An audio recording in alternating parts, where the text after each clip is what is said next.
Hello, and welcome to Influential Minds, an EEI International Conversation series. Today, EEI International Programs is excited to welcome Dr. Richard Haass, President of the Council on Foreign Relations and New York Times bestselling author. He joins us to discuss his latest book, The Bill of Obligations. He'll be joined in conversation by our host, EEI Senior Vice President for International Programs, Dr. Lawrence Jones. Hi, Richard. Good afternoon. Hey, Lawrence. How you doing, my friend? Great. Nice to see you again. And let me just say congratulations on the book. You've done it again. This one is a little different because you really a lot of effort into it. And so I think we're going to get into the book and really have a good conversation here this afternoon. You can't see it, Richard, but we have an audience here, folks from EEI and part of DC here. So they're going to be listening to our conversation today.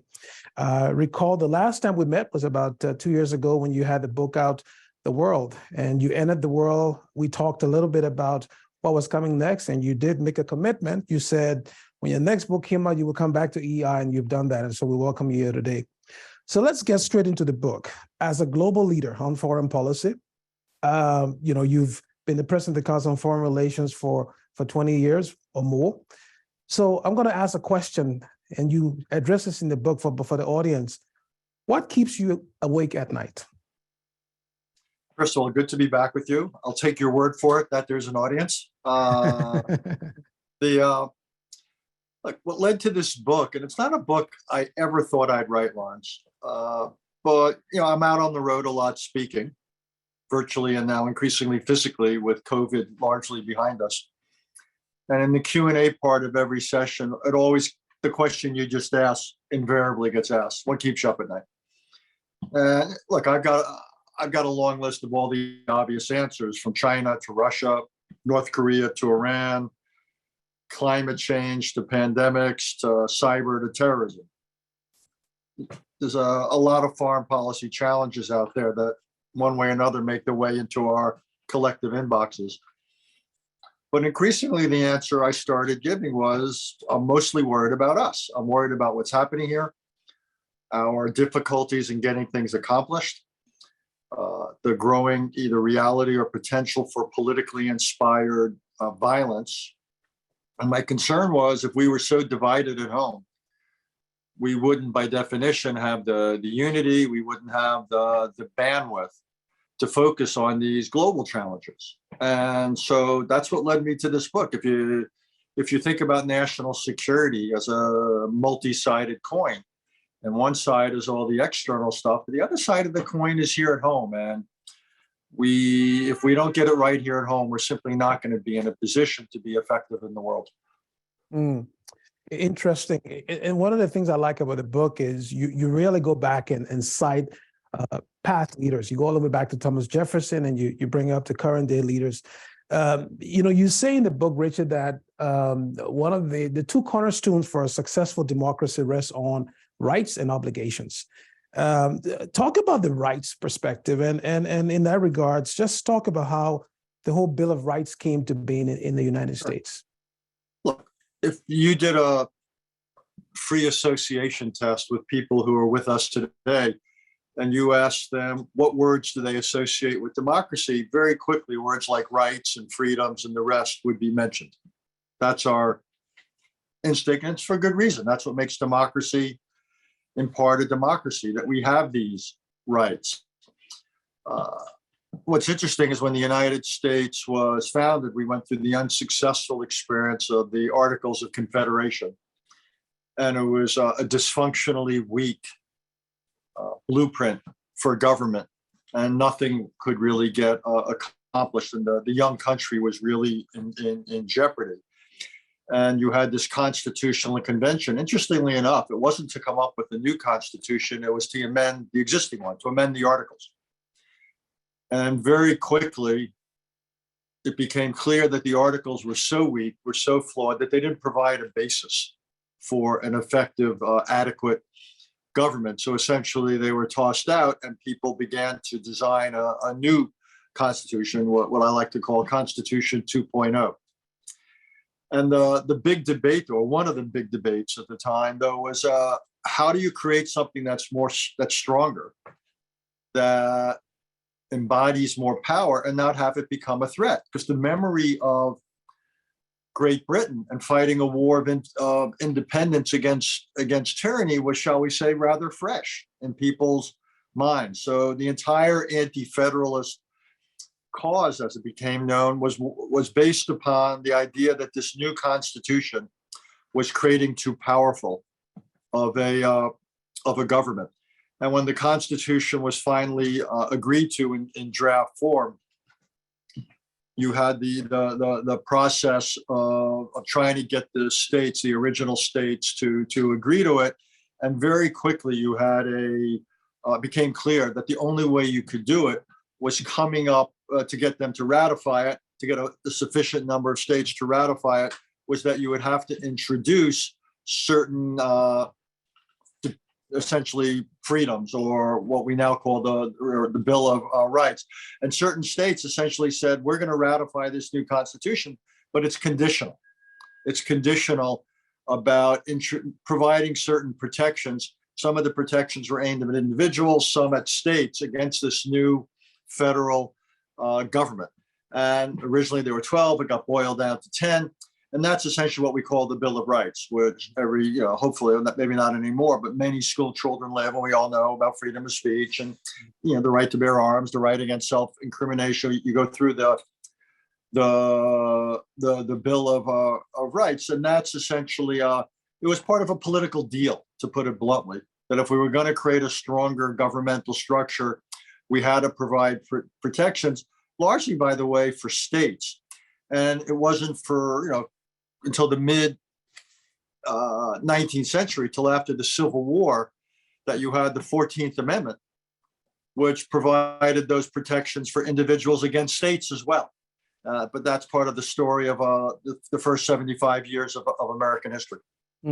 So basically, we get the Bill of Rights, and now we're going to go and talk about the Bill of Obligations. So we've already started getting in the audience. And one basically wants us to sort of do a quick surmise of the book in terms of, say, the key aspects of the book. So split it in three parts. The first part, you've already talked about the Bill of Rights. We're going to get into the Bill of Obligations, which will be the 10 bill obligations you put forward. So we're going to do that. But before touches on an important thing, you talk about the democratic deterioration, if you may, in terms of what is happening. But this goes back in Benjamin Franklin, actually, was also concerned about democracy and what it would take to make it work, as well as John Adams and Abraham Lincoln. So just looking at it today, why would you think that America is perhaps most vulnerable for this sort of a democratic deterioration? Well, the first thing I'd say is any democracy is vulnerable to democratic deterioration or backsliding or erosion, whatever word you want to use. And the reason is that democracy is hard. Excuse me. Democracy is a difficult form of government. Authoritarian systems, if you will, are quote unquote simpler. One person rules. He or she decides. They impose. Not a lot of, if any, dissent. No, authoritarian systems have all sorts of flaws and weaknesses. And in particular, the propensity of those individuals to make mistakes, and the inability to self-correct. And obviously the citizens pay an enormous price. It could be all the things, again, that are in the Bill of Rights, inability to speak or write freely, inability to practice religion as they choose, and so forth and so on. So authoritarian systems can be deeply flawed, and they come at an enormous price. So my point is simply, though, that democracy may be preferable in principle.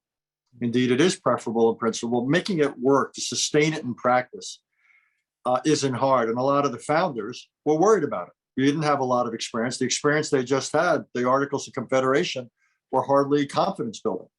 They showed just how difficult a democracy can be. There wasn't a lot of modern examples. If you looked around the world, where would you point to? The United States was essentially going to be the great experiment. And so this was essentially a political system born of ideas, born of hopes, more than born of experience on the part of the founders. They're heavily influenced by the philosophers, and they put together this system. And look, As I already alluded to, we had a civil war less than a century after our founding, largely fought over not just states' rights, but more specifically slavery. We've had other difficult periods in our history, but I think what's different about the modern era is there are certain structural things that are making this democracy more difficult. One, by the way, people forget when this country was founded, we were all of 3 million people. We are now something on the order of 333 million people. So it's not obvious that a political system that was created for 3 million people can still be responsive when you have over 100 times that amount. Second of all, you talked about the Bill of Rights. Those are amendments 1 through 10. We've only had 17 other amendments.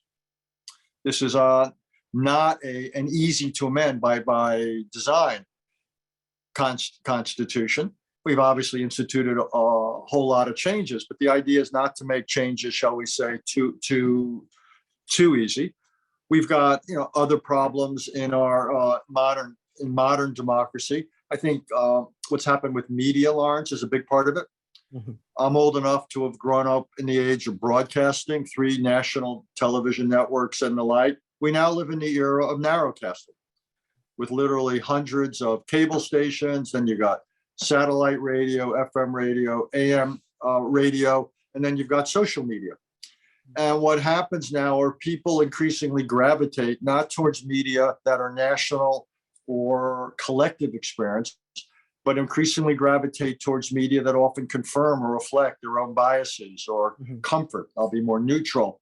But as a result, we have fewer and fewer collective experience or access to information. Indeed, we're flooded with information thanks to Mr. Google and the internet.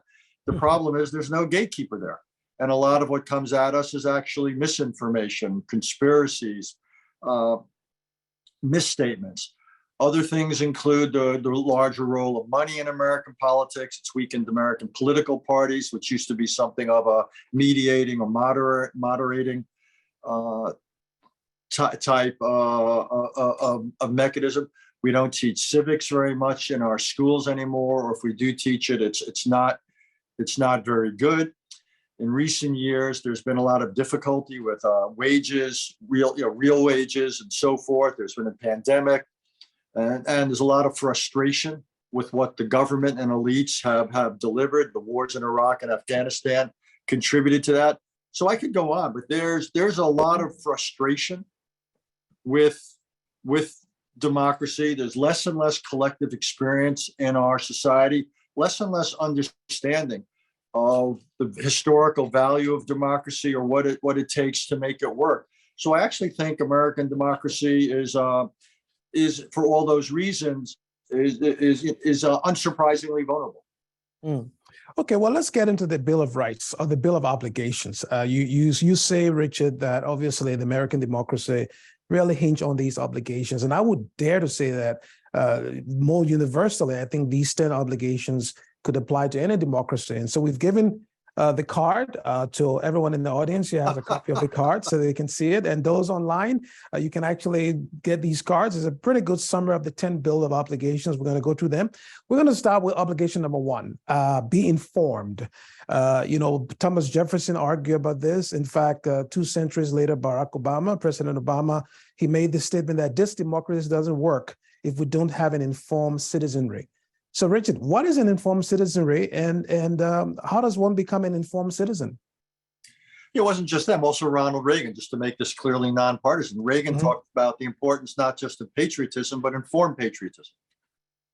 And we may circle back to that later. Again, it's something of a paradox. You would think it's easy to be informed, given that we're swimming in stuff. But again, as I suggested, we're swimming in a lot of stuff that's not accurate information. I think to be an informed citizen, I think we need a background, a schooling in what a little bit we've been talking about, some of the basics of our history, some of the basics of our political system. I think it's good to have read the Declaration of Independence, to have read the Constitution, maybe parts of the Federalist Papers. I think it's useful to have this foundation, if you will, on the ideas that have informed democracy. Again, the basics of American history, There are certain factual things that can't be debated, maybe be exposed to varying analyses or interpretations of history. And then I think to be informed, also one has to keep up with the news and with debates. What do you think about the debt ceiling and so forth? What is it? What are the consequences of not going ahead with it? And so forth. So where does one go for that information? I would simply say one general rule of thumb is to multi-source it. Be very careful about a single source, putting all your eggs in one informational basket. Second of all, there are certain places that actually do quote experts. It tends not to be social media. Social media, the big word there, the operative word is social. It's not called factual media. It's not called serious media. It's called social media. Don't forget that, whether it's TikTok or Facebook or what have you. Go to places that are moderated, the Wall Street Journal, the New York Times. Yeah, I'm not saying they're perfect. And every once in a while, there's obviously bias in what they cover or how they cover it. So again, multi-source it. Go to one, or if you can, go to two major newspapers. Or if you're going to watch Fox, also watch MSNBC or CNN. Or if you listen to NPR, go listen to. So yes, I think the biggest protection after you get your foundation and keeping up is to go to reputable places and to go to more than one place. So as I was preparing for this conversation, Richard, I did reach out to organizations around the world, and I mentioned this to you during our prep call yesterday. Folks from new democracies, young democracies in sub-Saharan Africa, parts of Latin America, where the level of education and literacy may not be what you may want to have for having this sort of informed citizenry. So what suggestions would you give to countries around the world that are young democracies about how to sort of get their citizenry informed before they vote? Same advice I give to this one, a mature democracy. Again, you want an exposure to the basic ideas of your political system. You want people to take a course in what's called information literacy. New Jersey became the first state in the country here, but countries around the world like Finland have done it, where you teach students to be, how would I describe it, to become critical consumers of information. I want a student to basically know a fact when he or she sees it, and to know that something that's masquerading as a fact isn't. You can help them do that. You can help teach them about how to know whether a source is trusted. What I just talked about, also about multiple sources and so forth. So I think information literacy becomes a big thing. And then there's no substitute for public schooling. I mean, think about this country. And again, this applies to others. Most countries, if not all now, have requirements for minimal schooling, whether it's in this country, it's to the age of 16. Okay. So that's the one thing we know that every young person in this society does. I would think then it becomes a priority to think really hard about what do we teach that young person. So yes, we want to teach them to be critical consumers. We want to teach them to be critical thinkers. We may say they have to be able to do basic reading, basic writing, basic math skills. We might want them to be computer literate, not that they have to be able to write code, but they can get on a computer and so forth. I would say civics is one of those things. Mm-hmm. We want them to understand the tenets, the norms, the basics of what it means to be a citizen. I've written a book, not about policy, Lawrence. You won't find policy in my book. I've written a book about what I think are the attitudes and behaviors mm-hmm. that citizens need in order to make a democracy work. And it's not simply they do for others, but indirectly it's something they do for themselves, because presumably they benefit. Why can't we teach that? Why isn't that part of civics education? So I would think when educational authorities and others think about what is it we want every young boy or girl when they leave school, or by the time they're finishing what we would call 10th grade, 16 years old, what do we want to make sure that they have under their belt then? We can always add to it later if they finish high school, go on to college, what have you. But at a minimum, what do we want them to have?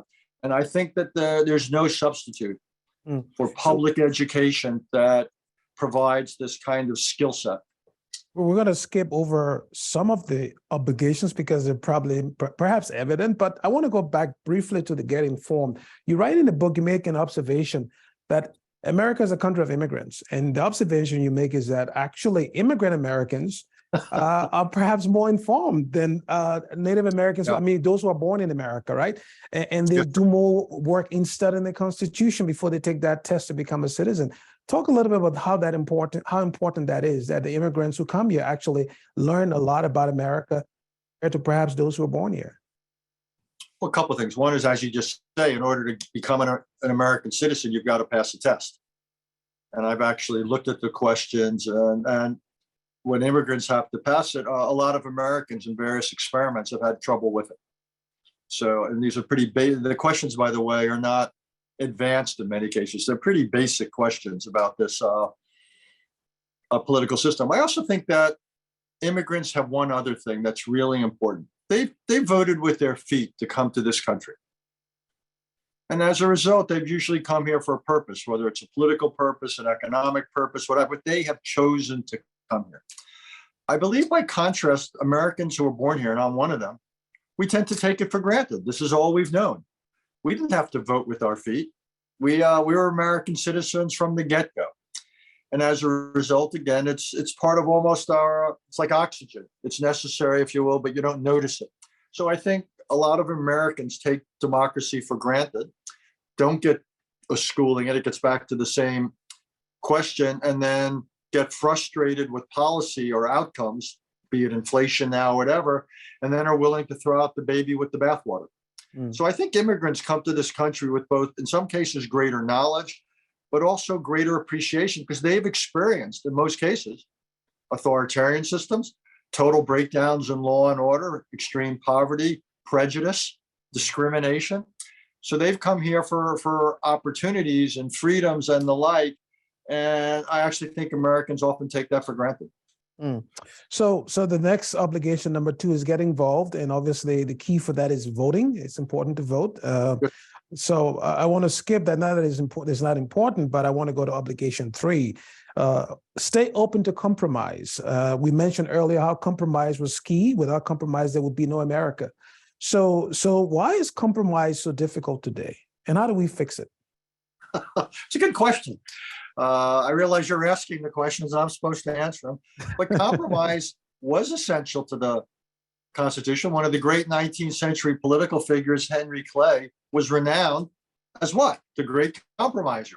It wasn't a criticism, it was a compliment. When John F. Kennedy wrote Profiles in Courage, he lauded, I think it was, my number might be wrong, 8 senators. Several of them, they were profiles in courage because they were willing to compromise when compromise was controversial, and they were willing to stand up for the importance. Look, you can't get things done without compromise. Also, if you get things done without compromise, what's dangerous about that, what about the side then that feels it's had no impact? What stake do they have in the system? I worry about all or nothing political outcomes, that the side that gets nothing may feel no stake in the political system or process, may therefore be more willing to overturn it or to use violence against it because they don't feel part of it. So I think compromise often builds a collective stake in the system.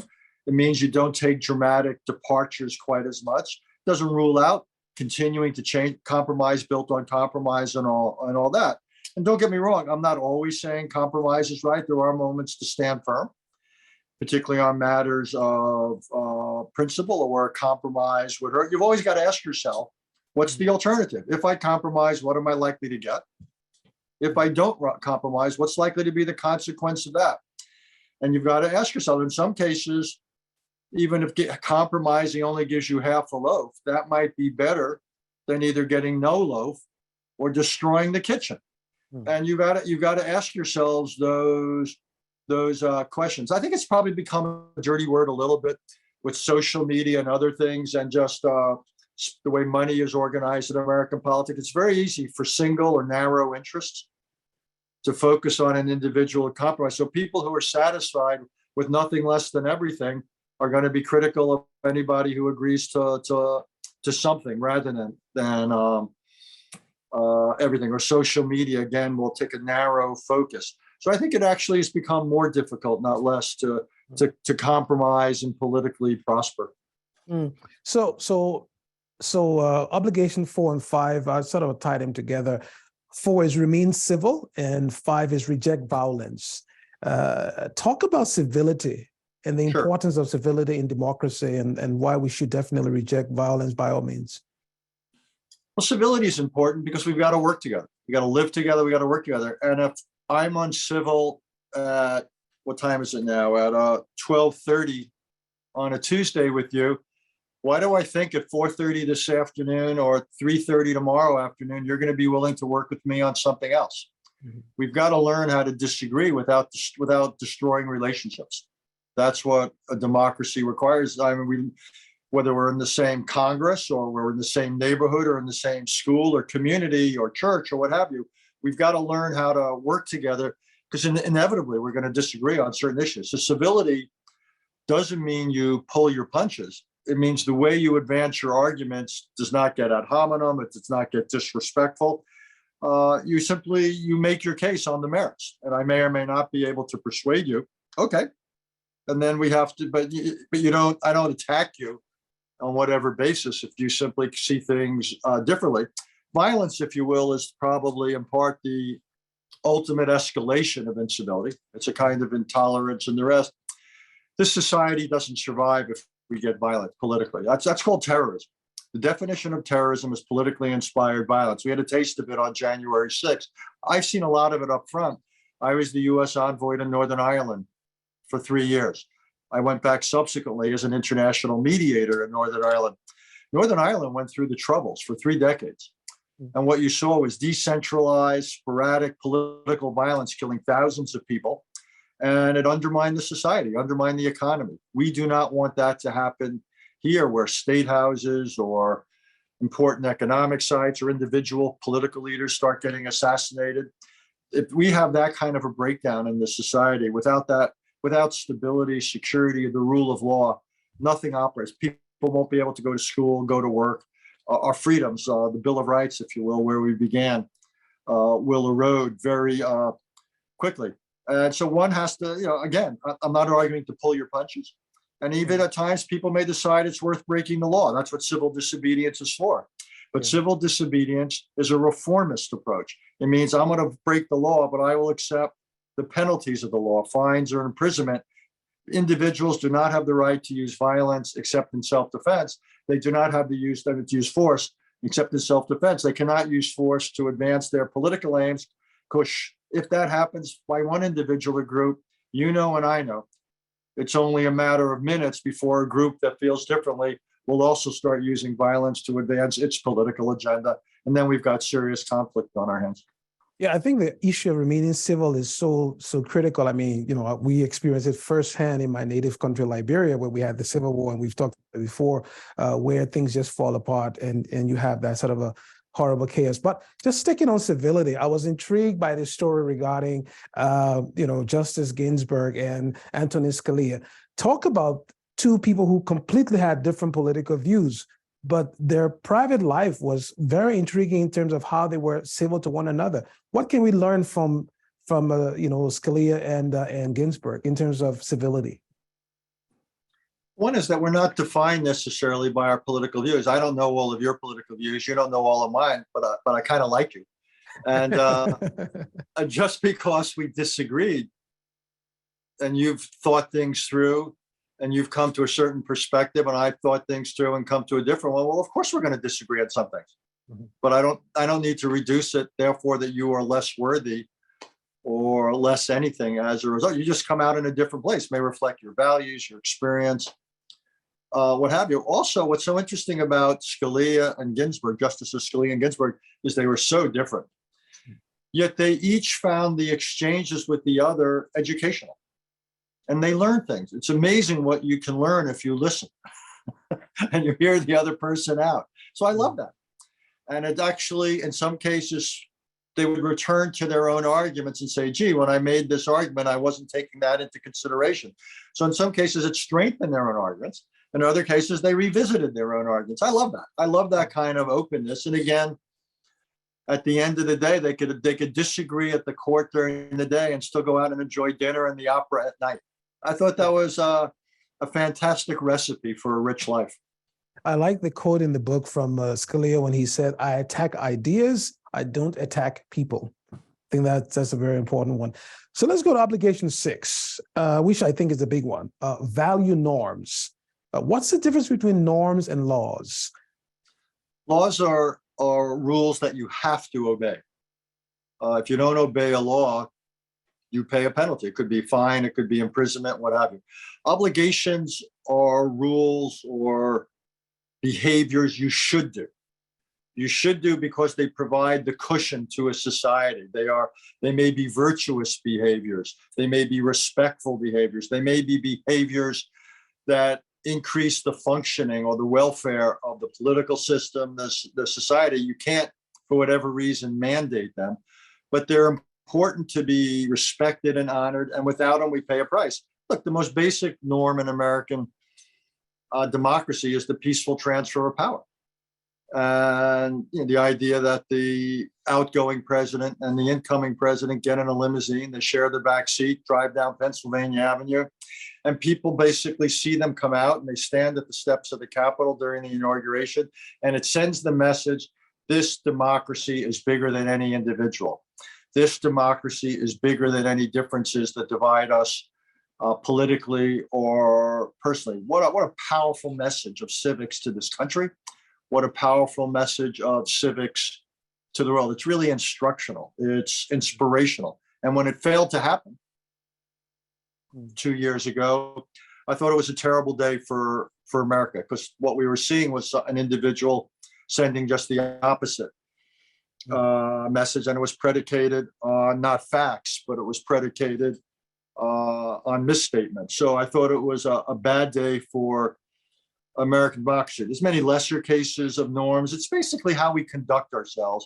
And it's a certain respect for rules, precedents, traditions. And again, they're not things you have to do, but they're things that smooth out relations and therefore set a context where we have a better chance of getting the things done we want to get done. So we're going to just get through the next 3 obligations, and then we'll take a few questions, and you might hear a few questions from the audience here, Richard. So there is an audience that I may ask you 1 or 2 questions. So you say. I touched the rumor, Lawrence. I'll take your word for it. Okay. But so one of the things here at EEI, we always talk about Thomas Edison is known for saying that who you are will show in what you do. And you talk about promoting the common good, which is another obligation. And I would say that Edison did a lot to promote the common good through what he did. And his spirit is what drives us here at EEI, sort of thinking of how we try to serve. Talk about promoting the common good. No man is an island. And then in the context of that, you talk about fairness. How important is fairness for a peaceful functioning society? So let me divide it into 2 buckets, and I'll try to be as short as I can. One sense of the common good is I can't just think about my rights. I have to think about my obligations in the same way that I don't want my neighbor only to think about his or her rights. I also want them to think about their obligations. Came up a lot during the pandemic. This question of vaccination, masking, and so forth. A lot of this is derived from John Stuart Mill, the so-called harm principle. Your right to swing your arm ends at the end of my nose. And yes, you have the right to swing your arm, but not if it goes into my face and causes harm to me. So one has to think about it. We have this debate all the time over guns. Someone's right to bear arms consistent with the Second Amendment, but someone else's right to public safety. And how does one square the two? So I think that's a big conversation for a society, which is, again, where does one have to accept certain limits on rights in order to look out for the rights of the other person? That's essentially the common good. And I think we had some disappointing experience with it as a society during the pandemic, where I thought too many people got focused on their individual rights, not to wear a mask or not to get vaccinated, without thinking about the implications for the ability of the society to weather this physical challenge. Discussion of fairness is also that, again, it's It's a way of making society work. I'm a great believer, and I'm a classic liberal. So let me just make that clear, that I think we need to have fairness in terms of opportunity. That means that, we can't have discrimination and such sorts of things. There's got to be a level playing field, but also we've got to make sure that opportunity is available. So it can't just be for, say the wealthy. Others have to have opportunities. It's one of the reasons, by the way, I am so committed to public schools, because public schools are the great escalator or ladder or conveyor belt of American society. You don't need to be wealthy to go to a public school by definition. Therefore, we have to make sure those schools are much better than they are, because that's the only way we can say we have equal opportunity. But if only certain people can go to really good schools, because they're expensive and others can't, and those schools are not nearly as good, well, how is the opportunity really real? The answer, it's not. And I know I get in hot water here, if colleges offer preferential admissions to people who are the children of alumni, well, how is that fair? Seems to me, legacy admissions are not that's not a level playing field. It's like, I probably just lost half your so-called audience at that point. No, we don't attack ideas. We attack ideas, not individuals. Okay. Okay. Well, listen, we've already talked about, so by the way, for those who are listening, obligation number 9 is about support the teaching of civics. And we've already talked about that. So let's wrap up with my question and to talk about obligation 8, which is respect government service. I think it's so important you talk about this in terms of we modify how we talk about those in government, because those in government are family members, friends, right? But then you also advocate for the need for national service. Talk about that. Yes, we have upwards of 20 million people work in state, local, federal government, the military, whatever. So the government's not the deep state. It's not them. The government's us. And by the way, we're all dependent upon government. We all depend upon government for our Social Security checks, for getting our Medicare or Medicaid, for law and order, for the fire department. So we kind of depend upon government and like government. So let's get serious about it, including obviously the men and women in the armed forces. I think we ought to stop demonizing government. We all benefit when government works. So we want the best and brightest to go into government. I want the most talented Americans to choose government for a career, because they're gonna make decisions that are going to affect me. So I'd much rather have the most talented people in America go into government rather than go to work for Goldman Sachs. No disrespect to Goldman Sachs, but I want the best and brightest to go to, to run for office or make a career in the foreign service or something like that. I think that's important. So what I want though is national service. One is it breaks down some of those barriers about government. Also gets to something we said before. It provides common experience. National service potentially becomes a way that people of different class, different geography, different religion, different race, different gender, different political views, different everything come together. We used to have a draft. We don't have one now for good reason. I'm not recommending the draft. I'm not, by the way, calling for mandatory national service. But I believe would be really healthy for this society if more people went into it. We need to incentivize it much more. So people who go into it will come out of it with, I think, certain opportunities to get hired, to go to a school. And again, we want more and more young people from whatever background to go there. They could also get trained in certain ways that would make them more employable. We could even expose them to a little bit of civics education while they're doing it. But I think the main thing would be is it would get Americans who otherwise would never get to know one another to know one another. And I actually think that would create a bit of a collective or national identity, a bit of community that we are sorely lacking. So we've come to bill number 10, which is put country first. I'm not going to ask any question about that bill. We'll save it. What I'm going to do now, Richard, I'm going to go into the audience, and I think there's one question. My boss, Tom Keon, has a question. Tom, you can't see Tom, but you hear his voice, Richard. You're a smart guy for calling on your boss, Lawrence. I want to. That's very revealing. Very revealing.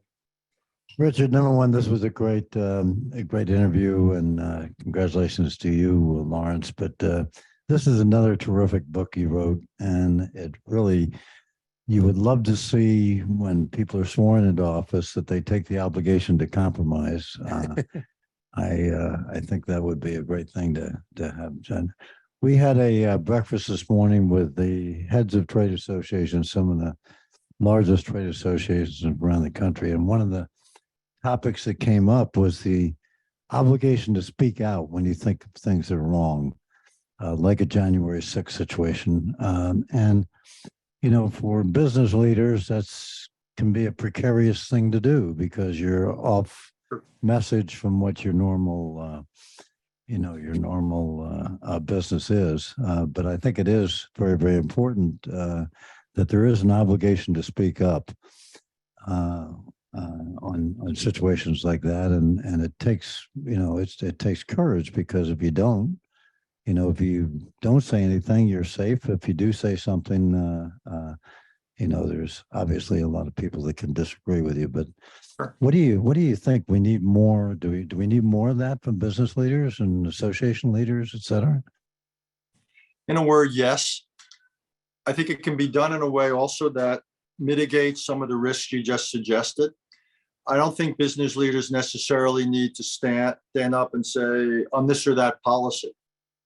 That in most cases, I don't think they need to go there. But business leaders have a massive stake in American democracy. I find it interesting that a lot of business leaders feel the need to speak out, and I'm not criticizing it, on issues of quote unquote sustainability, ESG, on DEI, diversity type issues. It's their prerogative. Very few are speaking out on democracy. And the last I checked, American businesses depend pretty much that this democracy provides public order. How good would we do, to use the analogy I used before, if we looked like Northern Ireland during the Troubles?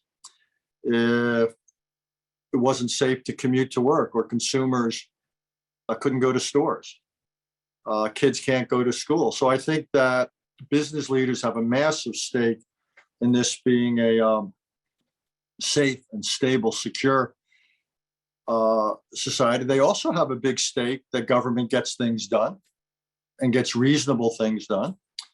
And in terms of meeting the domestic challenges, also how will business leaders feel if government's not accountable?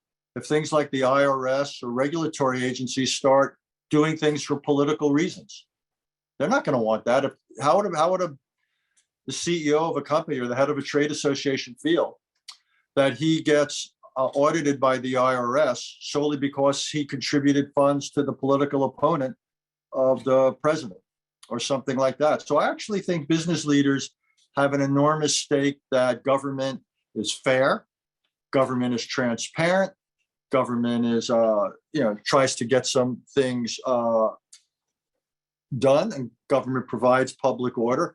None of those things forces people to take a stand on controversial issues. Those are I'd almost say those are the prerequisites. Those are foundational for American democracy. So I would actually like leaders to stand up and do much more of that.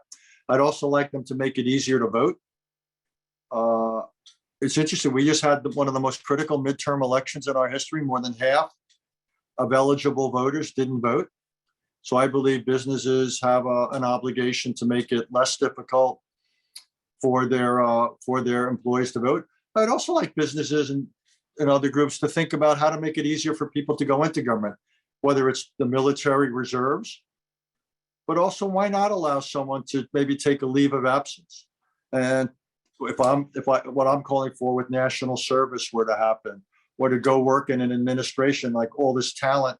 If you're Silicon Valley, someone's learned a lot of stuff about this or that, and they say to go work in the Pentagon for a year or two, but then know that when you come back, you still have your position or a job.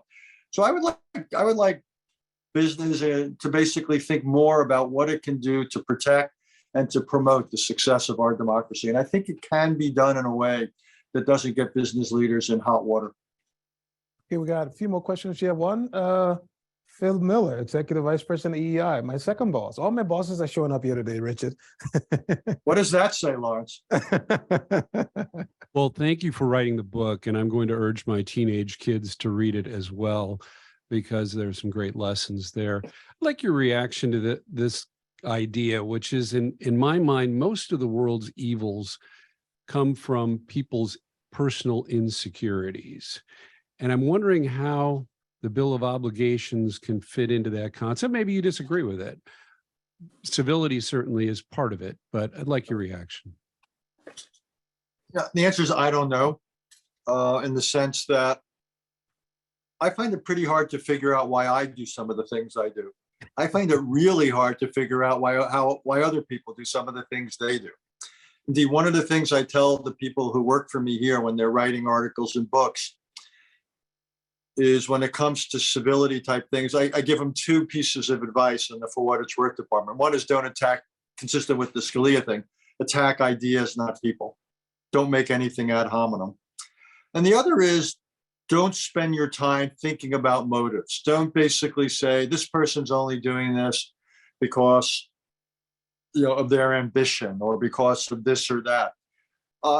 No, in some cases it may be obvious, and there's matters of legality. Bribery is something that one could say they did this and they got paid for it. We have a legal system to take care of that.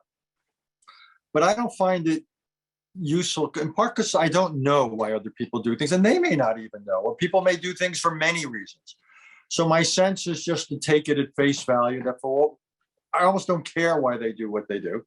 I'm interested in the quality of what it is they're advocating, and I'll advance an agenda or disagree with theirs as directly and as respectfully as I can. And when I hear what their position is, my view is if it has merit, then I've got to take some of it on. I've got to accept that. If someone, whatever their motives, if they make the case that this country ought to do more of X or less of Y, if it makes sense on the merits, however they got to that place, then I've got to address the merits. So that's kind of my approach for how I handle these debates. I'm not saying it's right, but it's the only way I know to manage it.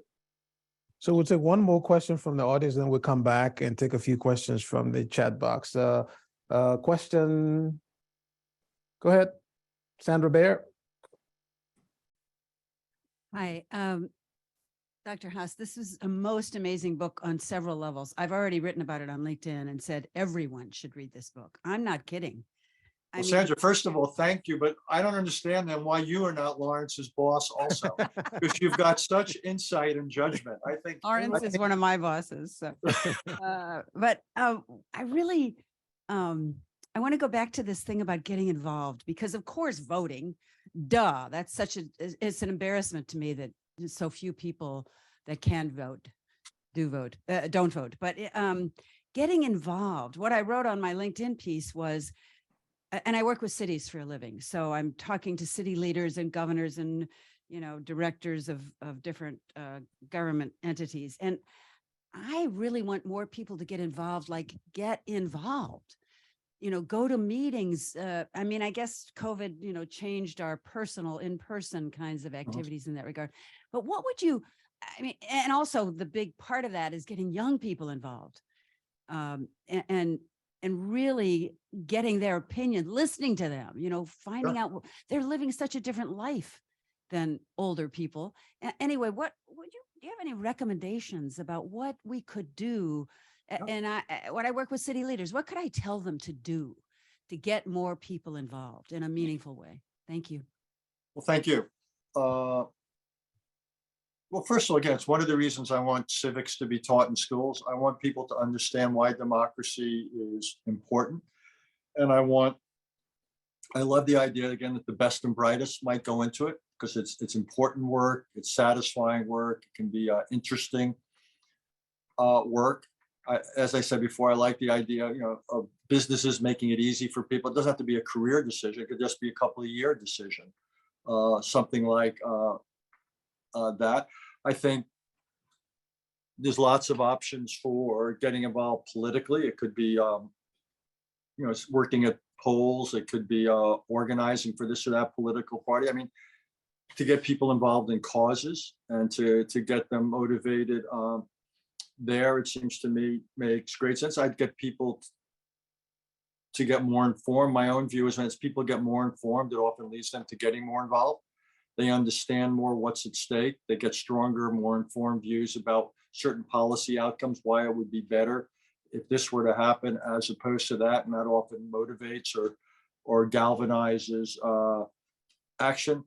Look, this society is so filled with some amazing examples of citizen involvement. Think about groups like Mothers Against Drunk Driving. People suffer tragedy, it motivates, or the gun debate on both sides.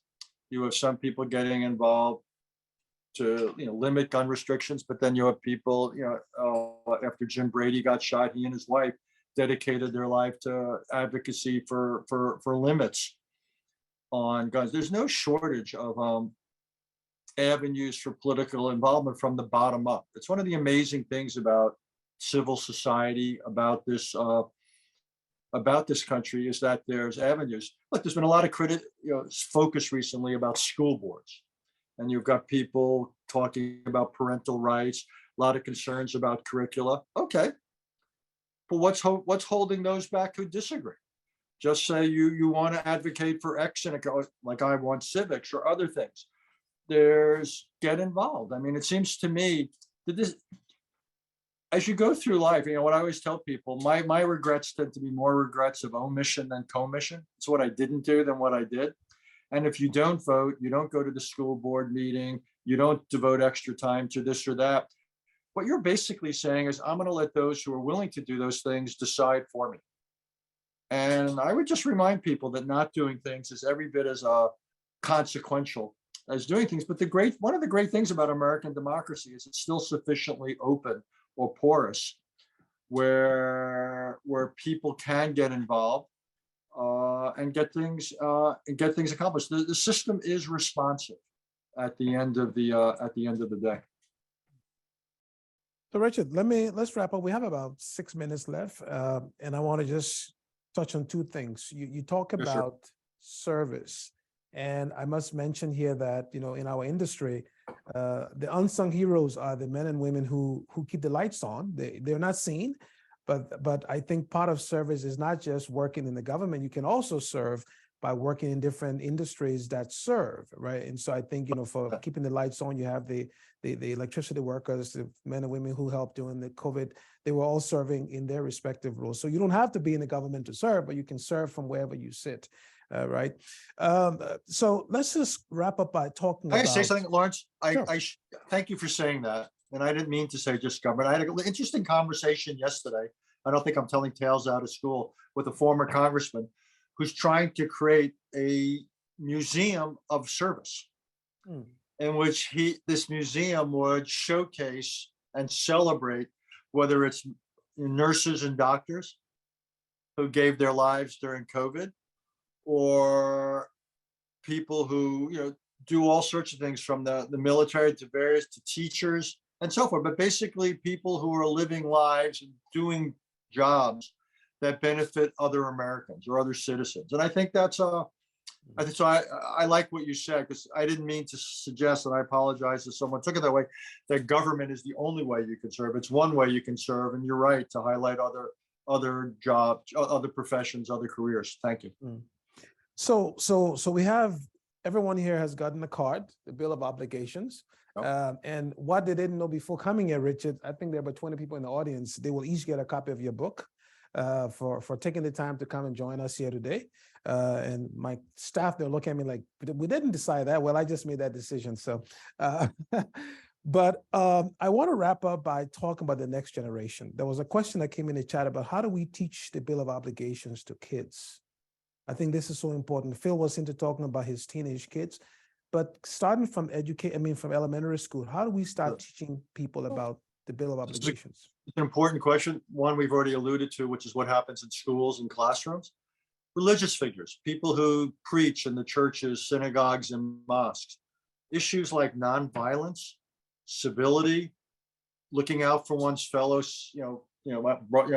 citizen, being, working for the common good. That is so consistent with religious scripture. So there's a natural role there for religious leaders. Parents. I think it was Ronald Reagan again who said the most important room in America is the dining room, because that's where parents have the opportunity to sit with their kids and talk about things, and more broadly, parents have the ability to model certain behaviors that their kids pick up, not just in what you say, but what you did. I've already talked about what business leaders can and should do. So, if we're going to get through this, if we're going to strengthen American democracy, I don't think the answer is we're going to get some wonderful leader. Hopefully we will, but we can't count on that. So what we've got to do is almost a bottom-up approach and take ownership of this, whether as parents, whether as neighbors. It gets back to Sarah's question: citizens going to school board meetings, people at the office, what businesses do. When we go to houses of worship, what those who preach. I just think we need a bottom-up, pretty much from all directions approach, and that's the way I think to teach the next generation, both by what we say and probably more important by what we do. Well, Richard, this has been great. The book again, The Bill of Obligations, the 10 Habits of Good Citizens. I said to Richard, I believe these 10 habits are universal. I think the bill can be expanded anywhere in the world where there's a democracy. I think these bills will work. And I want to really thank you again for coming and joining us here at EEI. The book is already number 10 on New York bestseller for nonfiction, so congratulations. And I will end, Richard, where I always end when I talk to you, because there's always a second act for Richard Haass when it comes to books. And you committed to coming here when you wrote this book, so I want to get your commitment for the next book that you will come back to EEI. So what's the next book in the works? It's only been 2 weeks since I published this one, Lawrence, so it's a little bit soon. It's a little bit soon, but I am tempted to maybe take this book to its next step and to think about what would a civics curriculum look like. It's one thing to call for it in every school. It's another to actually design it and to say, here's what I think we need to teach if we're going to strengthen or save this democracy. So I won't commit to it, but I'm thinking of that. I'm thinking about what would go into that and all that. So then because I want to bring the conversation around the country and I want to have it get specific. So if I don't write a memoir or a book about golf or something like that, there's a decent chance I will. I'll do that.